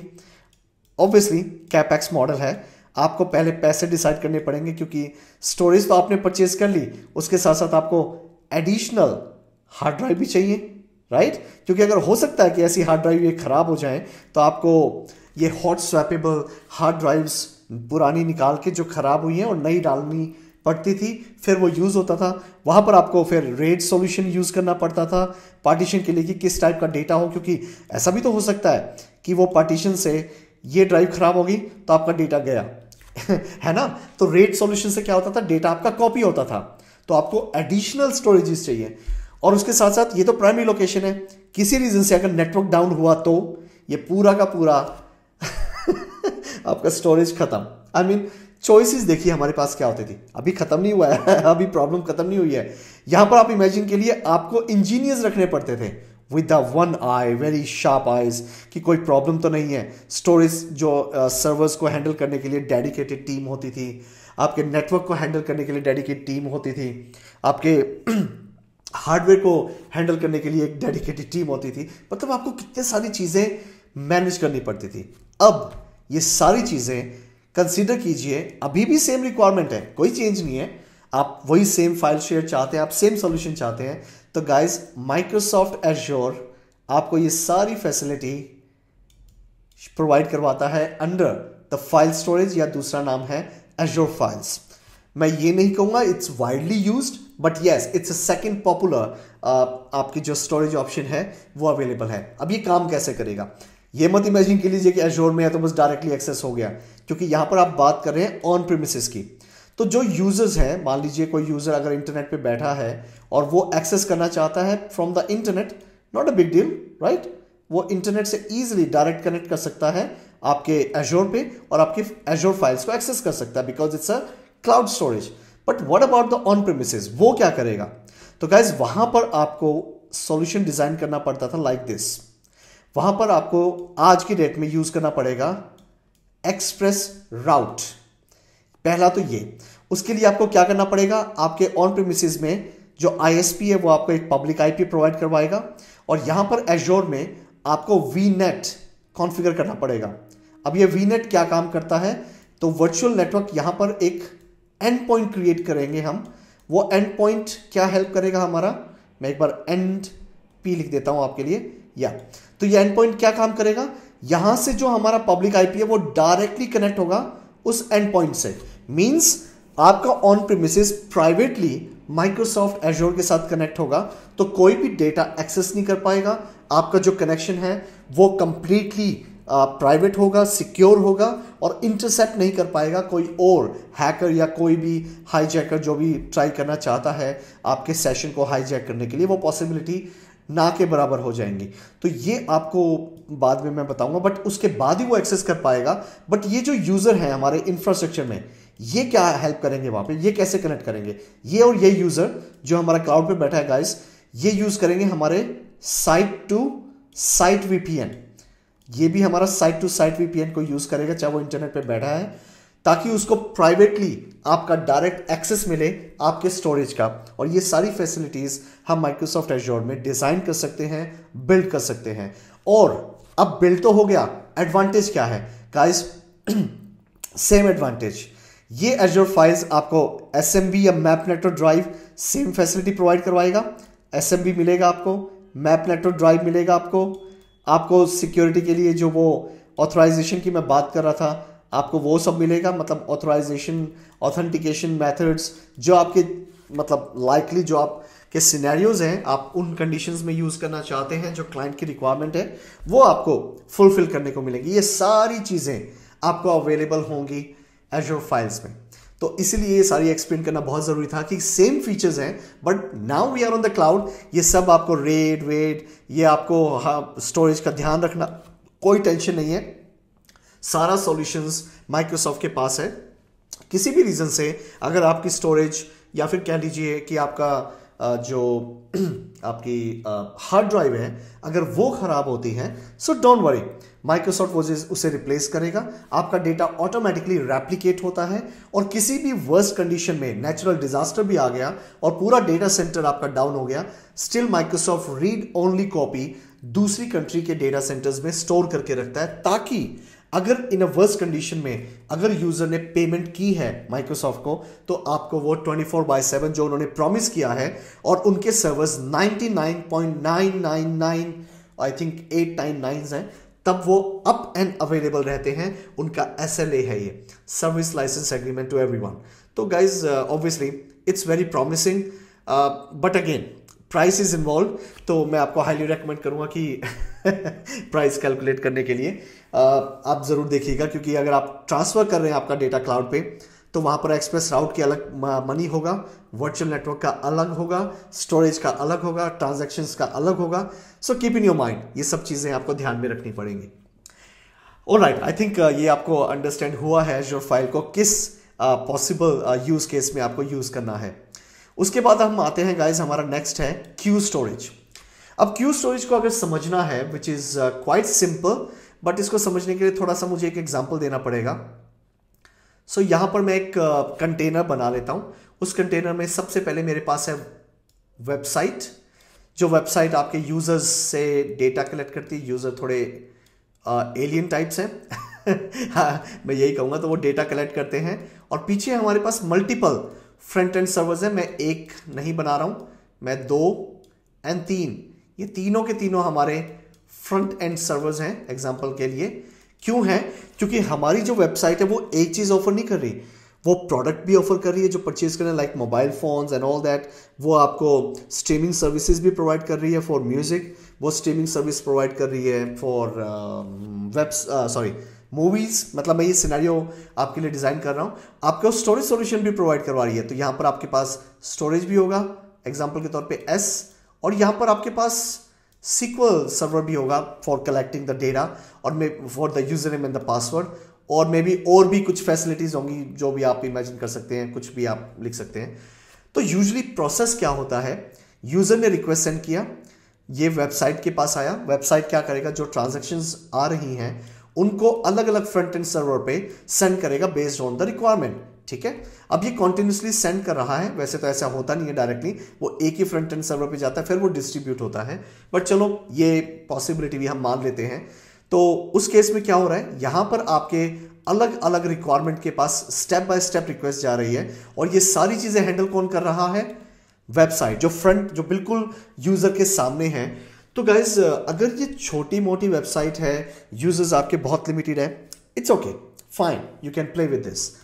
लेकिन अगर ट्रिलियंस ऑफ ट्रिलियंस आपकी रिक्वेस्ट आ रही है, एप्पल वेबसाइट है, नेटफ्लिक्स है, Amazon प्राइम है, कुछ ऐसे जहां पर बहुत लोग हैं और एक ही टाइम पे सारी सर्विसेज को यूज करना चाहते हैं और सबकी रिक्वायरमेंट अलग है। मुझे ये मूवी देखनी है, मुझे आर्काइव मूवीज देखनी है, मुझे ओल्ड मूवी देखनी है, मुझे न्यू देखनी है and all that kind of request. तो गाइज उनको हैंडल करने के लिए जो बहुत बड़े लेवल पे इमेजिन कर सकते हैं आप, तो यूजुअली तो उसके लिए होता है सर्विस बस। माइक्रोसॉफ्ट में ये एक सर्विस है जो ऑफर करता है Microsoft to handle all this kind of big thing. But अगर उससे लो है और ठीक ठाक आपकी रिक्वेस्ट आ रही है, लाइक थाउजेंड्स और मे बी मिलियन में आपकी रिक्वेस्ट आ रही है, तो आप क्यू स्टोरेज भी यूज कर सकते हैं। अब ये काम कैसे करेगा? सेम चीज होगी, कोई डिफरेंस नहीं होगा। अब यहां पर आपकी क्यू स्टोरेज आ जाएगी। मतलब क्या होगा? अब जैसे ये W आपकी रिक्वेस्ट सेंड करा था, मैं थोड़ा सा कलर चेंज कर लेता हूं आपके लिए इजी होगा।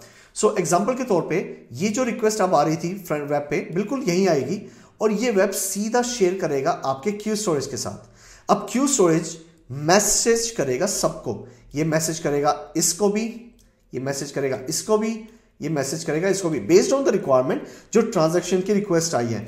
कोई कहेगा मुझे वेब मूवी देखनी है, कोई कहेगा मुझे प्रोडक्ट परचेज करना है, कोई कहेगा मुझे म्यूजिक सुनना है। ये रिक्वेस्ट को एनालाइज करेगा क्यू स्टोरेज और इन सबको इंटेलिजेंटली रिव्यू करके सही लोकेशन पे वो सेंड करेगा, जिसका एडवांटेज क्या मिलेगा?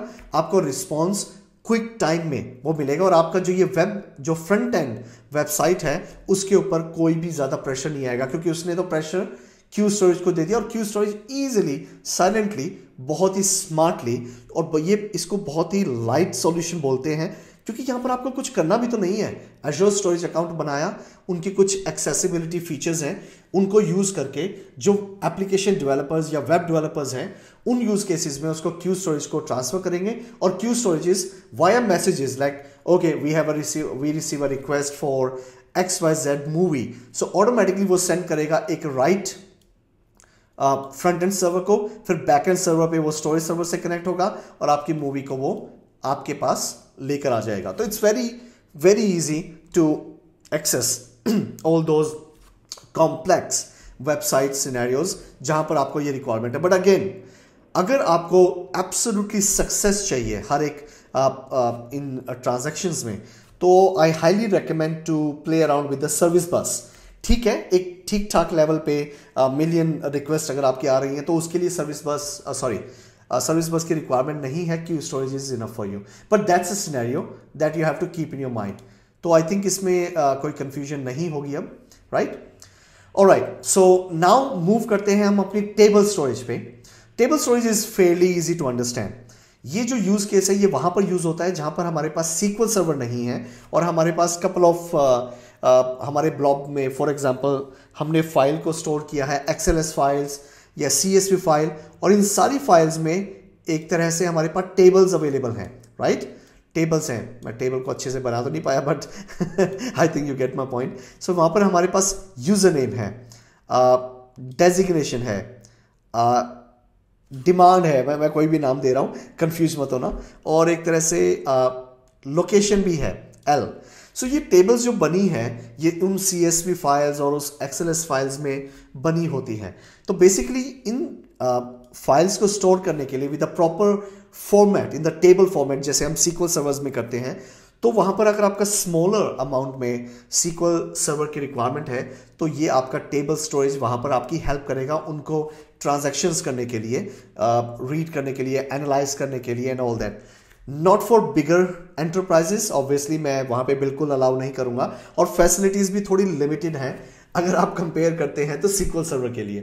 तो वहां पर मेरा सजेशन ये है, अगर आपको फुल फंक्शनल एक सर्विस चाहिए जहां पर आपके पास बहुत ही कॉम्प्लेक्स मेथड्स हैं हैंडल करने के लिए टेबल सर्विसेज को, जो जहां पर भी आपको टेबल की रिक्वायरमेंट है, तो I think SQL server would be the right choice. But अगर आपको स्मॉलर साइज में एक मीडियम लेवल पे या स्मॉलर लेवल पे आपको रिक्वायरमेंट रहती है एक तरह के डेटाबेस की, जो आपको ये सब डेटा एनालाइज करके दे या उनको डेटा को स्टोर करे, तो वहां पर आपके पास टेबल स्टोरेज ऑप्शन अवेलेबल होगा। So that is about the table storage. File storage तो हम कर चुके हैं, and the last one we have is the VHD और the disk storage. Fairly easy to understand guys. जब भी हम वर्चुअल मशीन क्रिएट करते हैं यूज केसेस में, मैं यही एग्जांपल देना चाहूँगा, तो ऑटोमेटिकली आपकी जितनी भी वर्चुअल मशीन्स हैं वो स्टोरेज अकाउंट के अंदर एक VHD फाइल क्रिएट करेगा और इन VHD फाइल की रिस्पॉन्सिबिलिटी होगी एक वर्चुअल स्टोरेज, वो उस डेडिकेटेड वर्चुअल मशीन को दे दिया जाएगा और वहाँ पर आपका ऑपरेटिंग सिस्टम स्टोर होगा, आप अपने डेटा को स्टोर कर सकते हैं with in that operating system. तो इसका एडवांटेज सिर्फ इतना ही है। यस, VHD के साथ हमें कुछ एडिशनल फंक्शनैलिटी मिलती है, जैसे हम अपने वॉल्यूम को एक्सटेंड करना चाहते हैं कि नहीं, क्या ये फैसिलिटी अवेलेबल है, क्या हम एक एड ऑन करना चाहते हैं। फॉर एग्जांपल मैं एक एडिशनल स्टोरेज ऐड करना चाहता हूं मेरी वर्चुअल मशीन में, क्या ये पॉसिबिलिटी है? So the answer is yes. ये सारे के सारे आपकी VHD फाइल क्रिएट करेंगे और ये सिक्योरली आपके स्टोरेज अकाउंट में अवेलेबल होगा विद डेफिनेटली मोर फंक्शनैलिटी, और उसके साथ साथ आपको जो भी एडिशनल कैपेबिलिटीज मिलेंगी वो तो है ही। सो ये सब चीज़ें आपको पता होनी चाहिए गाइस, और ये डिफरेंट सिनेरियोज हैं, डिफरेंट पॉसिबिलिटीज़ हैं जहाँ पर आपको ये डिफरेंट स्टोरेजेस ऑप्शन यूज़ करने को मिलेंगे। तो कोई मुश्किल तो आई होप नहीं हुआ होगा, और अगर कोई भी हुआ है सो आप मुझे कनेक्ट कर सकते हैं, मैं आपकी बिल्कुल हेल्प करूंगा आपके क्वेश्चंस को क्लैरिफाई करने में। और सिमिलर टाइप के क्वेश्चंस आपके एग्जाम में भी आएंगे, तो ज़्यादा कंफ्यूज होने की ज़रूरत नहीं है, लॉजिक यही है। हाँ, थोड़े वर्ड्स अप एंड डाउन हो सकते हैं, उससे ज़्यादा बाहर इसके अंदर कुछ भी नहीं है। So that is all about the theoretical concept. अब हम नेक्स्ट लेवल पे चलते हैं, जिस नेक्स्ट स्टेप में हम थोड़ा सा प्ले करते हैं ब्लॉब स्टोरेज का, और उसके सिक्योरिटी फीचर्स को भी थोड़ा सा टच करते हैं। आपको आइडिया लगेगा कि कैसे एज एन एडमिनिस्ट्रेटर चीज़ों को एक्सेस या प्रोवाइड करवाता है, जो एक्सेसिबिलिटी है हमारे एप्लीकेशन या वेब डेवलपर्स को। सो अब हमारे पास बेसिक अंडरस्टैंडिंग है हर एक टाइप के डेटा स्टोरेज ऑप्शंस की, कि उनका किन सिनेरियो में हमें यूटिलाइजेशन करना है। अब हम थोड़ा सा नेक्स्ट लेवल पे चलते हैं, जहां पर हम डिस्कस करेंगे कि कैसे हम अपने ब्लॉब सर्विसेज को या ब्लॉब स्टोरेज को यूज करना है। और जो अभी मैंने एक्सप्लेन किया कि वहां पर ब्लॉब स्टोरेज अगर आप बनाएंगे तो पेज ब्लॉब देखने को मिलेगा, आपके पास ब्लॉक ब्लॉब होगा, या फिर आपके पास कंटेनर्स क्रिएट करने को मिलेंगे। ये कंटेनर्स क्या हैं, कैसे क्रिएट करते हैं, या उनके सिक्योरिटी फीचर्स क्या हैं, उनके बारे में स्टेप बाय स्टेप हम आगे बढ़ेंगे। तो इन द एडमिनिस्ट्रेशन आप जैसे देख सकते हैं कि यहां पर हमारे पास ब्लॉब सर्विस है जो हमने स्टोरेज अकाउंट बनाया था। On the left hand side under data storage we have called containers. So जहां पर ये कंटेनर लिखा हुआ है, ये यहां पर रेफर कर रहा है ब्लॉब सर्विस को या ब्लॉब स्टोरेज को। सो जैसे हम कंटेनर पे क्लिक करते हैं, जैसे कि आप देख रहे हैं कि यहां पर आपके पास $साइन और लॉग्स का एक कंटेनर ऑलरेडी बना हुआ है, जो मैंने नहीं बनाया है, ये ऑटोमेटिकली बना है। लेकिन अगर आपके पास यूज केसेस में डेवलपर्स आते हैं, जो एप्लीकेशन डेवलपर्स हैं या वेबसाइट डेवलपर्स हैं, और वो आपसे रिक्वेस्ट करते हैं, हे मेरे लिए कंटेनर्स क्रिएट कीजिए और प्लीज मुझे उनकी ऑथराइजेशन दीजिए, ये रिक्वायरमेंट आपके पास आएगी। तो उस कंडीशन में आपको क्या स्टेप लेने हैं, आपको एक बेसिक आइडिया लग जाएगा। स्टेप वही है जो मैं आपको अभी दिखाऊंगा, चाहे वो कितना बड़ा सिनेरियो हो या क्या रिक्वायरमेंट हो, वो आपको ऑफिशियल ईमेल करेंगे, आपको ये रिस्पॉन्स करना है।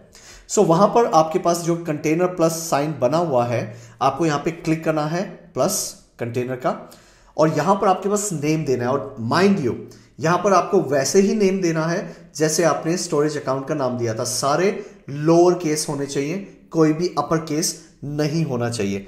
तो यहां पर आपके पास लोअर केस में जब हम बात करेंगे, तो मैं यहां पर एग्जांपल देने के लिए देता हूं यूजर फोटो।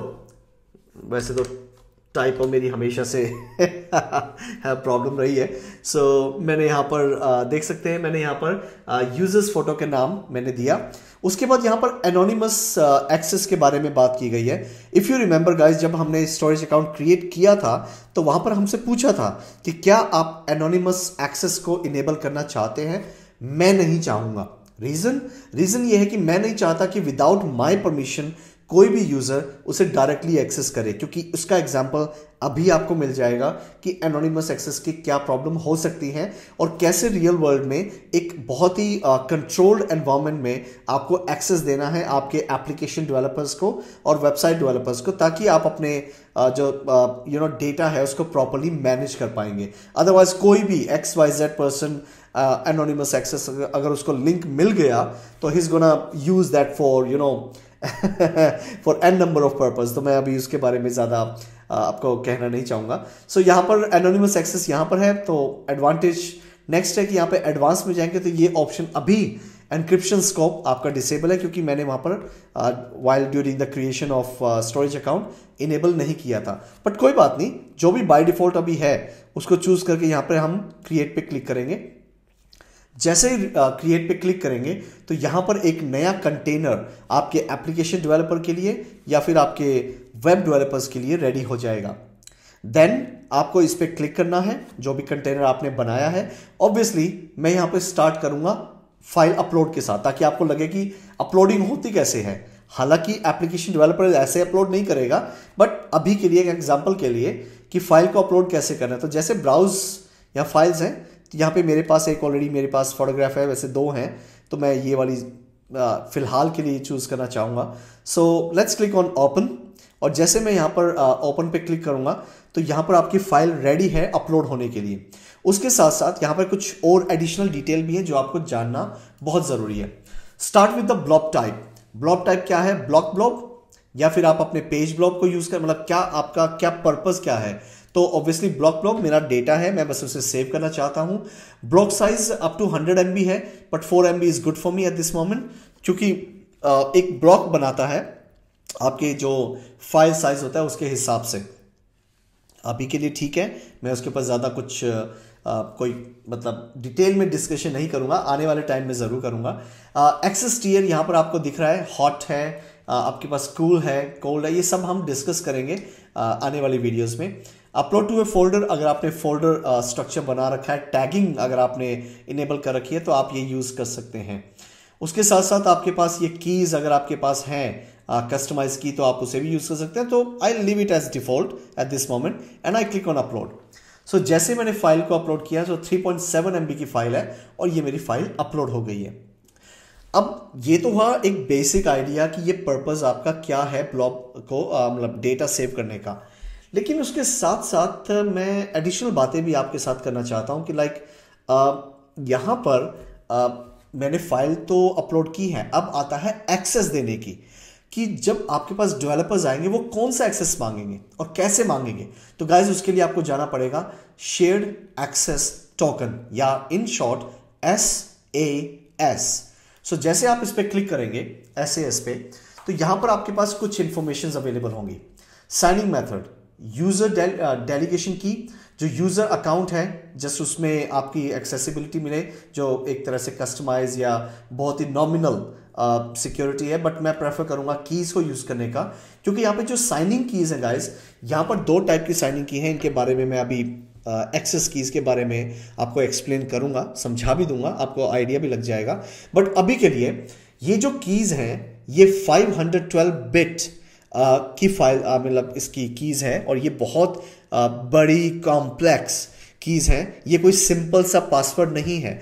अगर एक छोटा सा भी फ्रेज में माइन्यूट भी, एक बहुत ही छोटा सा भी मिस्टेक होता है, तो भी आपके डेवलपर्स आपके स्टोरेज को यूज नहीं कर पाएंगे, क्योंकि we are the authorize person जो हम इन कीज को यूज करके इनकी एक्सेसिबिलिटी हमारे जो डेवलपर्स हैं उनको देते हैं, एंड ओनली देन वो ब्लॉब स्टोरेज को या ब्लॉब सर्विस को यूज कर सकते हैं। सो एज एन एग्जांपल आप कोई भी चूज कर सकते हैं, की 1 की 2 both are obviously different, but purpose दोनों का सेम है। तो अभी के लिए मैं की 1 यूज कर रहा हूं, आप 2 भी यूज कर सकते हैं। एक्सेस पॉलिसी, यहां पर एक्सेस पॉलिसी का ऑप्शन है लेफ्ट हैंड साइड में। अभी के लिए ऑब्वियसली हमने कॉन्फ़िगर नहीं की हुई है, तो यहां पर ऑप्शन आपका ऐसे है। आने वाले वीडियोस में हम एक्सेस पॉलिसी के साथ भी प्ले करेंगे। फिर आता है हमारे पास परमिशंस। सो यहाँ पे किस टाइप की परमिशन, मतलब ऑथराइजेशन किस टाइप की है? Read, right, create. रीड और ऐड, ऑब्वियसली पर्सन चाहता है कि ऐड करे कंटेंट को और रीड कर पाए, बस 2 ही पर्पज है। मैं नहीं चाहता कोई भी यूजर उसे डिलीट कर पाए एज ऑफ नाउ। आने वाले टाइम में अगर करना है तो we can play around with that, but अभी के लिए इतना ही बहुत है। अब आता है आपके पास स्टार्ट एंड एक्सपायरी। अब ये कब आपका इंपॉर्टेंस में आता है? जब आपके पास प्रोजेक्ट की डिटेल्स आती है कि भाई एप्लीकेशन डेवलपर्स आया है और वो एक परमानेंट सॉल्यूशन क्रिएट कर रहे हैं, और उनको 100 ईयर्स के लिए या फिर 50 ईयर्स के लिए या 30 ईयर्स के लिए उनको एक्सेस दिया जाए। हम बाद में भी चेंज कर सकते हैं, don't be confuse about it, but at this moment कि आपको यहाँ पर स्टार्ट डेट तो ठीक है आज की है, जो एक्सपायरी है वो डिसाइड आपको करनी है, 1 साल की है, 2 साल की है, 10 डेज की है। अगर पायलट प्रोजेक्ट है तो हो सकता है 10 डेज का भी हो सकता है 5 डेज का भी हो, डिपेंड कि वो पर्पस क्या है। तो जो भी आपका राइट टाइम है आप चूज करके आप सेट कर सकते हैं। टाइम जोन यहाँ पर आप चूज कर सकते हैं जिस टाइम जोन में आपको परमिशन अप्लाई करवानी है। उसके साथ यहाँ पर अलाउड आईपी एड्रेसेस है which is very interesting and important, क्योंकि हो सकता है आपके जो डेवलपर्स हैं बहुत सारे हों और एक डेडिकेटेड आईपी के थ्रू ही आप चाहते हो कि ये अपलोड हो, क्योंकि जब एप्लीकेशन किसी भी यूज़र के लिए, मतलब जो मल्टीपल यूजर्स हैं उनको प्रोवाइड किया जाता है अपलोड करने के लिए, तो वो एक एप्लीकेशन के थ्रू पहुंचता है, तो एप्लीकेशन का भी एक डेडिकेटेड आईपी होता है। मैं सिर्फ उसे असाइन करूंगा अपलोड करने के लिए, उसके अलावा कोई भी अलाउ नहीं होगा। तो या it can be useful in some sort of scenarios. उसके बाद आपके पास कौन सा प्रोटोकॉल आपको अलाउ करना है, ऑब्वियसली मतलब मैं पर्सनली HTTP ऐसे चुनूंगा, मैं कोई अनसिक्योर या नॉन सिक्योर पोर्ट या पोर्ट नंबर तो मैं चुनूंगा नहीं, right. So once you are ready with all of the details, आपको जस्ट क्लिक करना है generate SaaS token and URL, और आपको ये URL का पर्पस क्या है। जैसे मैं यहाँ पर URL को कॉपी करूंगा फॉर द पर्पस, तो आप देख लीजिएगा यहाँ पर आपके पास कुछ होगा कि नहीं। यहाँ पर आपके पास ये देख सकते हैं ऑथेंटिकेशन फेल्ड, यहाँ पर ये सारी इंफॉर्मेशन, क्योंकि यहाँ पे आपको क्या चाहिए, यहाँ पर आपके पास सिग्नेचर के अंदर आपको एक्सेस कीज भी चाहिए। मैं सिर्फ आपको दिखाना चाहता था, विदाउट एक्सेस कीज ये काम ही नहीं करेगा। तो जो डेवलपर्स होगा वो इनको यूज करके एक्सेस करने की कोशिश करेगा। तो ये दोनों इंफॉर्मेशन SaaS टोकन और SaaS URL दोनों आपको उस पर्टिकुलर डेवलपर्स को प्रोवाइड करवाना है। अब ये तो इंफॉर्मेशन दे दी, इसके साथ साथ गाइस, क्योंकि ये तो आपको जस्ट क्या करेगा, एक लिंक जनरेट करेगा कि यहां पर आपका ब्लॉब स्टोरेज अवेलेबल है, बस इससे ज्यादा कुछ नहीं। ये इसका सिग्नेचर है और ये सिग्नेचर आपका मैच करेगा यहां के सिग्नेचर से, जो ये वाला सिग्नेचर है आपका देख सकते हैं, ये सिग्नेचर और ये सिग्नेचर बिल्कुल सेम है, राइट। चलो ये तो आप खुद भी प्ले कर सकते हैं इतना, लेकिन जो इंपॉर्टेंस है यहाँ पे आपको समझाने की एक और, क्योंकि डेवलपर्स को अगर ये SaaS टोकन और SaaS URL देंगे वो डायरेक्ट एक्सेस नहीं कर पाएगा।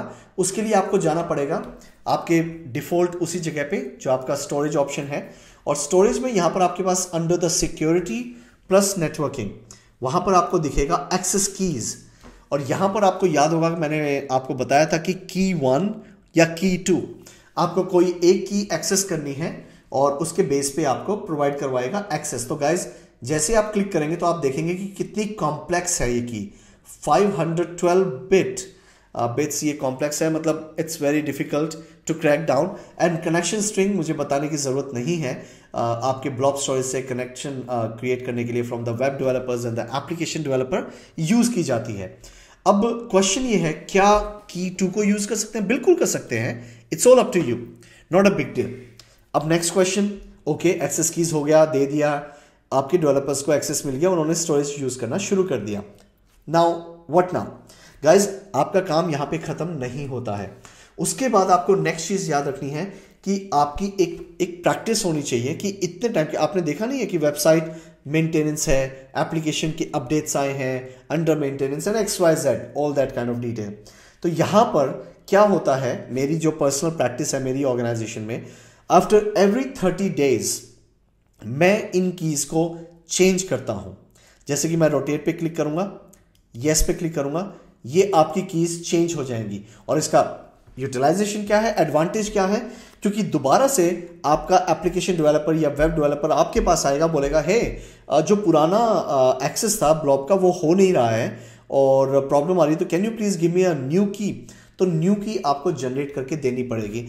अगेन मैं जैसा मतलब आपको एक आइडिया देने की कोशिश कर रहा हूं, अगर आपको एक्सेस बंद करना है अनऑथोराइज्ड तो आप ये कीज चेंज कर दीजिए, SaaS टोकन जनरेट रहने दीजिए, आई डोंट केयर। की यहाँ पे चेंज हो जाएगी तो पर्सन को एक्सेस होना बंद हो जाएगा। अब क्या आपको करना चाहिए या नहीं चेंज करना चाहिए, ये कंप्लीटली आपके ऑपरेशन लीड पे करता है कि उनकी अगेन रिक्वायरमेंट क्या है, और जैसे रिक्वायरमेंट होगी उसके हिसाब से वो आगे मूव करेंगे। So this is something that you need to keep in your mind for the security purpose.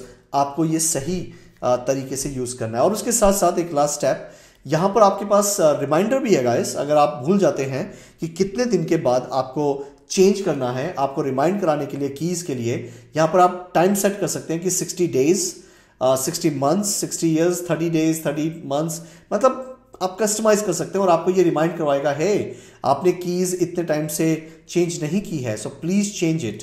कुछ इस तरीके से आपकी इंफॉर्मेशन जनरेट होगी और वो आपको हेल्प करेगी आपके एक्सेस कीज को मॉडिफाई करने के लिए, आपको रिमाइंड करवाएगी and then you have to follow the right step during that time. So ये बस इसका यूज है और यूटिलाइजेशन है, और इससे आपको ये आइडिया लगेगा कि कैसे आपके डेवलपर्स आपके पास आएंगे और आपको कौन कौन सी इंफॉर्मेशन उनको प्रोवाइड करवानी है to get the access of this blob storage. I hope आप सबको अब बिल्कुल अच्छे से क्लियर हो गया होगा कि कैसे हमें एक्सेस कीज या सैस टोकन को यूज करना है। सेम चीज मैं ऑलरेडी एक्सप्लेन कर चुका हूं कि जो आपके एक्सेस कीज हैं गाइस, वो एक्सेस कीज आपकी 512 बिट साइज की हैं एंड इट्स वेरी कॉम्प्लेक्स। इतना आसान नहीं है उसको क्रैक करना या उसकी कॉपी बनाना। सो ऑब्वियसली आपको बिल्कुल सेम कीज आपके डेवलपर्स या वेब डेवलपर्स के पास होनी चाहिए ताकि वो उसे राइट वे से यूज कर पाए और आप उनको ऑथराइज कर पाओ आपके रिसोर्सेज को एक्सेस करने के लिए। सिमिलरली जो मैं ऑलरेडी बार बार वर्ड यूज कर रहा हूं, ऑथराइजेशन, वो यहां पर मैटर करता है और उसके साथ साथ ये आपको प्रिवेंट करता है कि कोई और यूजर अनऑथराइज वे से वो एक्सेस को चुरा ना ले, मतलब आपका डेटा को हैम्पर ना कर दे या किसी तरह से वो उसे लॉस ना कर दे। तो ये एक बहुत ही माइन्यूट बट इंपॉर्टेंट पॉइंट था जो आपको पता होना चाहिए while using the storage account. और खाली ये नहीं है, we have tons of options now and obviously मैं उनके बारे में वन बाय वन डिटेल में बात करूंगा क्योंकि ये स्टोरेज अभी हमारा फिनिश नहीं हुआ है। आने वाले कुछ दिनों में मैं और भी वीडियोस बनाऊंगा और उसके साथ साथ मैं माइक्रोसॉफ्ट साइबर सिक्योरिटी की वीडियोस भी बनाना बहुत जल्दी शुरू कर रहा हूं बिकॉज आई कैन सी कि साइबर सिक्योरिटी बहुत जल्दी इवॉल्व कर रहा है। क्योंकि as an cyber security consultant मैं देख पा रहा हूं कि बहुत सारे लोग अब थोड़ा सा इंटरेस्ट लेने लगे हैं साइबर सिक्योरिटी में। तो जो माइक्रोसॉफ्ट के क्लाउड सिक्योरिटी है उसकी आपको बहुत अच्छे से नॉलेज होनी चाहिए because this is exactly the future. और सेम चीज, जो सेम पर्सपेक्टिव, सेम आपको जो यहां पर देखने को मिल रहा है, मैं ये नहीं कहूंगा कि सेम फीचर्स आपको दूसरे क्लाउड प्लेटफॉर्म पे भी मिलेंगे बट एटलीस्ट सिमिलर मिलेंगे, जो मैं बार बार रिपीट करता हूं। तो अगर आपने माइक्रोसॉफ्ट एज्योर को कर लिया, कंसिडर कीजिए बाकी सबके भी एक्सेस, एटलीस्ट वहां पर जो टर्मिनोलॉजीज आएंगी वो आपको बहुत अच्छे से क्लियर होंगी कि इनका पर्पस क्या है, इनका यूज क्या है। सो या I mean that to be all for today. आज काफ़ी कुछ हमने किया। आई होप आपने काफ़ी कुछ सीखा होगा, आपको वीडियो थोड़ी सी इंफॉर्मेटिव भी लगी होगी और आपको आइडिया लगा होगा कि एज एन एडमिनिस्ट्रेटर कितनी सारी चीज़ें एज अ कॉन्सेप्ट क्लियरेंस के साथ हमें माइंड में रखनी पड़ती है। It's not just about the practical, it's about the right knowledge for the right use case और कैसे हम उसे इम्प्लीमेंट करते हैं इन द रियल वर्ल्ड। बाकी आने वाले टाइम में मैं और वीडियोस अब मैं जल्दी से जल्दी बनाने की कोशिश करूंगा and make all these videos available for all of you.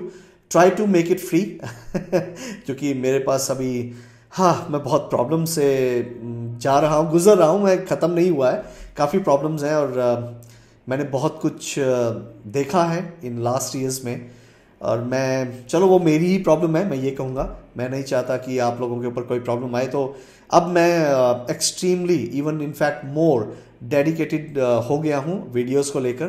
तो मैं जल्दी से जल्दी वीडियोस बना के आप सबके लिए अवेलेबल करता रहूँगा और मैं पूरी कोशिश करूँगा कि ये ब्रेक ना हो for a longer run until unless कोई बिग लाइफ में कोई चेंजेस नहीं आते तब तक। बाकी thank you so much for watching this video. आपको मैं नेक्स्ट वीडियो में मिलता हूँ, तब तक अपना ख्याल रखिए, अपनी हेल्थ का ख्याल रखिए। I will see you later, bye bye, piece.